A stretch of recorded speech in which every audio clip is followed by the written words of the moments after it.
You're listening to The Hit List with me, Numi, and I'm joined by Kelli-Leigh. Hello. Hey, Numi, how you doing? I'm good, thank you. How are you? I'm good, thank you. Thanks so much for joining me on the show. Let's dive right in and talk about your recent release with Jess Bays, Real Love.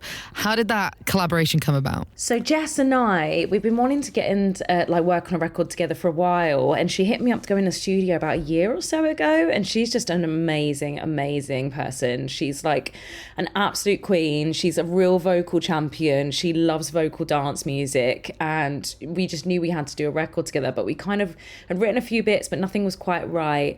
And then I was in the studio with my friend Louis Ryan, who I write with a lot, and we wrote Real Love, the concept for Real Love, and I sent it over to Jess straight away, and she just absolutely loved it, and it was really exciting. And then she's really good friends with Simon Marlin, who's Shapeshifters. And he absolutely put his blessing on the record as well to use the sample. So it ended up coming about really organically, and it was really lovely. But about a year ago, so we're really excited it's out now. Is it just been sat waiting for the right time for a year, or has it been being tweaked for the past couple months? Yeah, there was a bit of tweaking and stuff, and then it was like getting the right time ready. And then, yeah, I think at some point in August or something, we got the kind of green light that it was coming out in November. So really happy it's here. And to have this reactions, thank you so much for supporting the record. Well, it's a banger, so it's hard not to.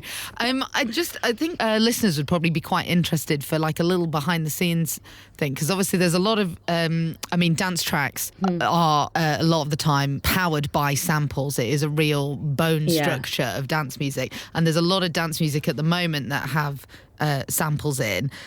So as a songwriter, what's that process like? Like, do you just go, oh, I'd love to sample that song, and go from the sample? Or do you have something already and you go, oh, we could incorporate a sample into it? Like, what comes first, the chicken or the egg?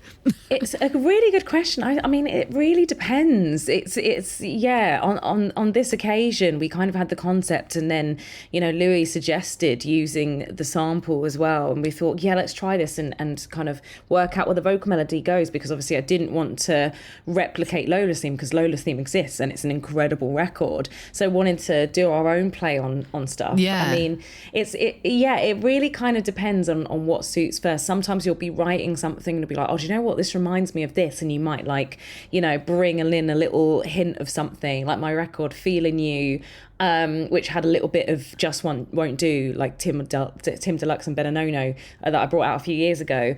And we kind of wrote that playing with a little hint of that sample. So sometimes it's like, it might start with a sample, or it might start with the top line, and you'd be like, actually, this could fit on this. But, you're so right. It's a very big thing in dance music. So it feels really nice that people are loving the fresh take on this record with a completely original top line. Yeah, well, I think that's what makes the song so good, because you've got that familiarity. It is obviously an iconic track, but you have put this, you've almost transformed it into a completely new song with that different top line, so it feels fresh. Yeah, absolutely. No, the reaction's amazing, so thank you. Have you performed it live together? We haven't performed it live together yet. I know Jess has been playing it out because she was on tour in the States, and I know she's going to be heading off to Australia soon.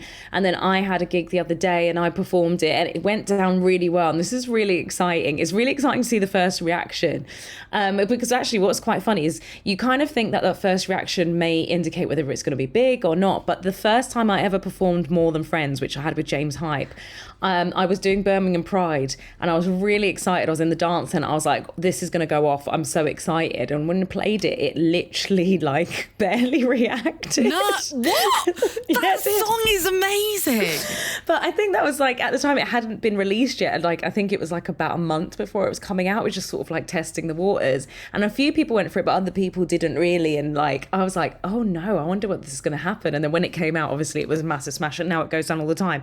So to perform it the other day and sort of see the way people reacted, it was like, okay, this is right, this is exciting. So you kind of, it's good to have that early no, this is going off already. Amazing. Have you got plans to unite soon? Jess and I, hopefully, yes, when she gets back from Australia. She's she gets back from the tour. Jet setting around. Yeah, Jess Bays, the jet setter. So when she gets back, hopefully we'll catch up just before Christmas. But then after the Christmas period, I think, this record is going to carry right through to January. So I think we're pretty excited to see how it grows now. Yeah. exactly. Now, you've obviously worked with some of the biggest artists in dance music. Is there anyone on your list that you're like, you're next, buddy? Oh, I love that. It's a good question. I mean, I'm in the works of working on some stuff at the moment with Sigala, which is kind of exciting. Oh, amazing. I love Sigala. So, yeah, he's really cool. So we've got a couple of things we're working on. I recently met Piers from Rudimental, and I absolutely love Rudimental. So we've been in the studio together cooking on some stuff. A little drum and bass track. Yeah, you know, I love drum and bass. Like doing Sub Focus's records this year, those are my first drum and bass actual releases. So I've already been in the studio with Sigma as well, and Friction. I've got some wicked records with Sigma. So there's a few bits in the pipeline that I'm quite excited about. And then I think the dream would definitely have to be a collab with Calvin. For sure. Yeah. Let's put that out into the universe. Yes. Let's start manifesting that for 2024, because that would be huge. And I'd have to DM you. I'll be like, Numi, it's happened. I'll be like, it was us. The prayer circle worked. I'll blow out the candles. Absolutely love that. Yeah, if it comes about, yeah, you're coming on the jet, girl. Oh, thanks. Fly to LA. I absolutely love your content on TikTok, like highlighting, because you have been the top line on some absolutely huge songs, but your name isn't on the track, on the credit. Yeah. And I think you do such good work with your socials, like pointing out, this is me. You've heard my voice before. Do you think the industry is changing in terms of like crediting vocalists more openly on tracks, giving people their flowers? I think it's getting better because we're having the conversation, but I have, heard of and seen a few records within the last year or so where, again, they didn't want to give the vocalist a feature and a credit. Like one person recently who's been in the charts, who's a friend, she did top line for someone, and the label didn't want to put her on it either. And they had to just fight a position, and so good that she did fight for her position because it's become a massive record. But so I think it's changing because people are feeling more emboldened to push back, and there's more like, actually, we should, open it up, because it really doesn't take away by saying who sings on the record. I don't really understand why that's become such a big thing. Yeah, it's such a baffling thing to me, because it's like, it's so easy on streaming services now as well to have multiple artists listed. It doesn't take up much of a graphic on a radio station to put out and say this song is sang by this person. And let's be honest, it's quite an important part of the song.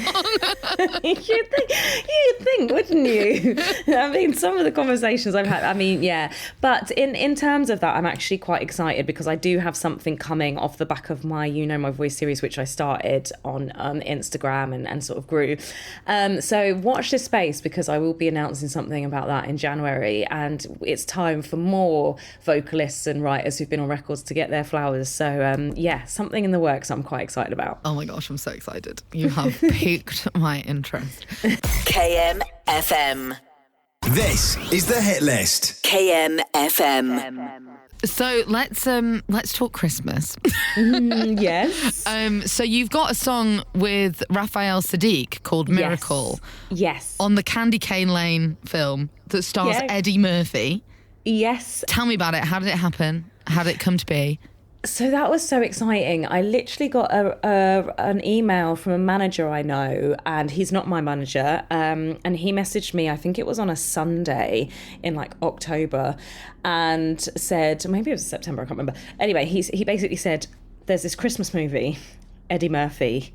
Would you be able to do a vocal for it? And I was like, oh, Lord, baby Jesus, Santa. I 1,000% can. He was Santa has been. Yeah, Santa came earlier this year. And he said, okay, I've put you forward. They're really interested in you. I'm just waiting for the green light. And funny enough, I was going on holiday on the Tuesday. Things always come when you book a holiday. What is that about? It's just like you're like doing loads of stuff, and then you'll be available and it'll be quiet, and then you're like, I'm going to go on holiday at this point, and then everything comes in. You're like, why? Why am I being tested? And so we were going on holiday to France on the Tuesday. He texted me on the Sunday, and I didn't think it was going to happen because I didn't hear anything by Sunday evening. And then I woke up Monday morning, had a text from his manager at 7 a.m. going, green light, go, go, go. You need to record this demo now. It needs to be back really fast. So I was like, oh my God. Okay. So I went into my studio, and then my studio computer died. It was like, yeah, I'm not having this. I'm going to be singing on this Christmas movie for Eddie Murphy by hook or by crook. And like, luckily I had Logic on my laptop because I vocal produced myself.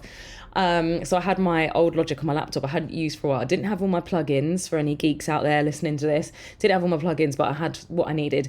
So I got my vocal recorded and then went into the studio because I was actually supposed to be in a studio session that day. And then big up my friend Lee Tyler, who's an amazing mix engineer, producer as well. He worked on $1 Million Bill with Alex Mills and Majestic this year. Amazing. Yeah, he's amazing. And he like gave me some extra processing and I was just like, you legend. And then I was supposed to send the vocals from the studio, but then for some reason it just wouldn't upload to the internet from my laptop. So then I had to get the train home. I think it was about 11 o'clock at night, but luckily because I was sending it to the States and they were in LA. It worked. It was on your side. It was on my side. It was fate. It was fate. And then I had to just send it off and see. And then I found out about, I think it was a week later or so, that they were like, we're really happy with what you've done. But the way the email started from Amazon was like, thank you so much for sending us over vocals. And you're like, oh no. We're sorry to inform you. We're sorry to inform you. We've gone in a different direction. And then it was like, we thank you so much for sending that over and we're really pleased to say. And it was just amazing. And like I've had a lovely back and forth with Raphael, who said like the US side are really happy with my vocals and definitely like hopefully we can do something together again in the future. So it's really exciting. I love Christmas is my favourite time of year, legit, as I brought out a Christmas EP last year. Yeah. And so, to have my voice on a Christmas movie, and I got sent a preview by Amazon to watch it, and it's really fun. Oh, so I was going to ask if you'd seen it, so it is good. You can recommend. I can recommend, 10/10 recommend. So I think grab the popcorn and the fam, and it's just a really, really, really fun Christmas movie. So yeah, I'm really excited to see the reaction. Because it's kind of all about like how a neighbourhood takes it really seriously with their Christmas decorations, right? And then Eddie Murphy ends up employing like an evil elf or something, and then there's magic and mischief and chaos, and that's kind of what I got from the trailer. Yes, it's very much that. It's a lot of family values and a lot of fun, and it's based on the writer Kelly Younger. He grew up on the actual candy cane lane in the States, so he wrote about this. I don't think he encountered any magical elves. It's actually a true story. It's actually a very true story. But yeah, so that was, based on his thing. And Reggie, the director, we've had a lovely back and forth on Instagram as well, just chatting about it. So, hopefully if they do another film, I could be in it singing. Who knows? Oh my gosh, yes. Kind of like there was, I know it's a competitor to Amazon, but Netflix's Jingle Jangle a couple of years ago. That was a big musical, wasn't it? Yes. Do you know what? I need to watch that because I started watching it, but my mister really hates musicals. So we started and he was like, I can't. I'm not doing it. He was like, I'm not doing this. So I need to watch that this year and get it in there. But yeah, so no, it was amazing. And then to hear the record just was like very exciting. And my name is in the movie credits. So gosh, that was a big deal. So when we all watch it, we have to pause and be like, there she is. There she is. Pause and point, please, and tag. So are you a big Christmas decorator? I am, but again, I know I'm making him out sound terrible. My fiance is a wonderful, wonderful man, but he really is very Christmas does not start until December 1st. And that's really stressful because I'm like, I am really busy these next few days and I want to get the Christmas decorations up now. And he's like, it's not Christmas. And I'm like, yeah, but as soon as it gets cold, I'm like, it's Christmas. Yeah. So I am a big, big, big Christmas fan, but I've had to do some negotiating in the household when sometimes I might just sneak something in, just be like, yeah, it's a little reindeer. Every day, just something else appears. There's a reindeer, there's an elf, there's a snowman. And then tonight he comes downstairs for a glass of water and you're there with the tree like, look, it's 1 minute past midnight. I'm allowed this. I'm allowed this now. It's time. It's time. Yeah, so I'm quite excited. I mean, this year we decided, because we get a Christmas tree every year, and last year we got, when we got our main tree, we managed to get 2 little trees. Oh, so we've got amazing. a baby tree and like a little small tree, and we've called them Orbit and Orbit Junior. I don't know why.